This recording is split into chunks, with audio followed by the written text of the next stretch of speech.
Greetings, fellow men of culture. As always, I come to you live from the peak of Thundercock Mountain. 1348 happens to be the exact number of small, innocent children to be sacrificed to the poisonous flood in order to summon the Meldenbury Muff Muncher, legendary lesbian with incredibly heavy-set pussy lips. It's also the name of the latest Concordian disaster, 1348 Ex Voto, a third-person action game developed by Sedlio. The main character is named Aeta, one of the most lesbian characters to ever exist, along with her friend Bianca, with a hard R, who's voiced by Jennifer English, the voice acting industry's new Jennifer Hale. I practice, but I am no knight. No, you're more than that.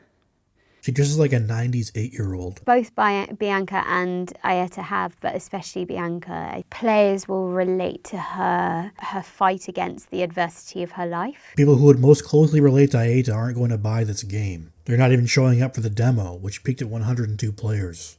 One of which is me. What I will say about Aeta's bowl cut is, I think it's quite hot. Gross. And historically accurate.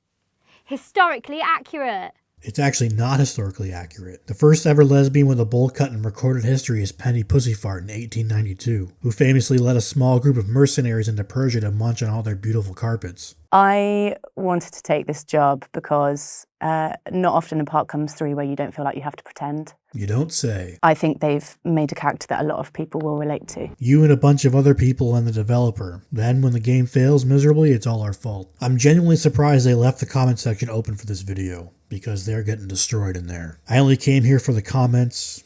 I don't give money to people that hate me. I thought that was Bill Gates in the thumbnail. Is she also going to be a dad? Actually, I've just been informed by my chopper crew that they have disabled comments. The only good thing about this whole situation. I got these screenshots just in time. As far as the game itself is concerned, there's a demo available on Steam right now, and I played through it. It's very short, about 15 minutes long, 20 after I was done messing with some settings. The game opens with Aeta and her friend Bianca tiptoeing through the tulips. These two are super best friends, practically attached by the double-sided dildo. You have a sparring session, which serves as the game's tutorial. At least in the demo, you only fight opponents one-on-one, even when there are multiple enemies in combat. You have a dodge, a block, light and heavy attacks. There's some very rudimentary exploration as well.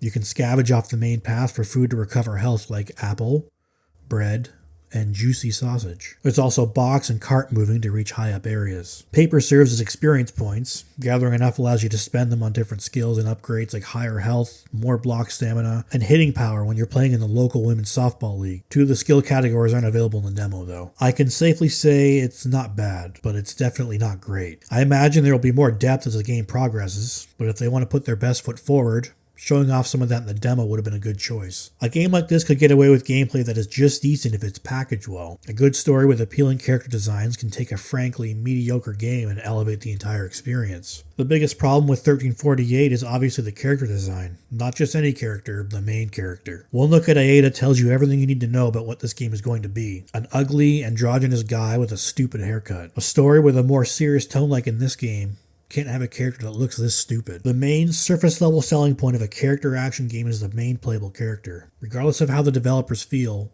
nobody wants this. Aeta doesn't need to be Bayonetta or anything. She doesn't even need long hair. But the fucking bowl cut alone is a baffling decision that nobody likes except the voice actors, because they have to. Graphically speaking, the game is also not bad. Outside of cutscenes, Aeta animates fairly well. Combat looks pretty good and has some weight to the weapons clanging together. Foliage kinda has a soft look to it though, which wasn't pleasant. The environments are the best looking aspect of the game in my opinion. Looking out across a body of water at your burning village shows a good amount of detail on the rocky shores and stone walls. Once you enter the town, there's quite a bit of detail here. Bodies, carts, and property are all strewn about in chaos. Entering a ransacked home shows good attention to detail, making them look like they've been ransacked by a bunch of misogynists. Bianca has some horrifying facial expressions though. You know you love me. I know you care.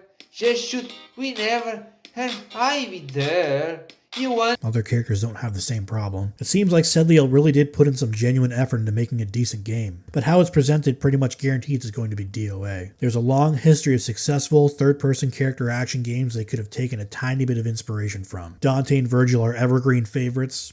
Kratos looks like a strong and mean motherfucker. Ryu Hayabusa is a ninja. Without even seeing gameplay, I want to play as these characters. They look awesome. Gameplay is elevated just a tiny bit when the character you're playing as is cool, and you can't tell me that's not true. I believe toxic positivity is struck again when it comes to 1348. Character designs go through multiple phases before they're finalized, and sometimes they even change after that. Some activists put a Ada's design forward, and I am 100% sure that there were some people in the dev team that knew it wasn't going to work. But we live in a world where being realistic, even for the sake of your coworkers' job security, will get you ostracized and even fired. The fact that this is what they landed on for the main character's final design shows me that nobody spoke up and said no. 1348 Ex Voto will follow the same trajectory that every project of its kind has for the last 10 years. It'll come out, flop so hard the studio will shut down, then all the developers will blame gamers instead of taking a step back and thinking about what they did wrong.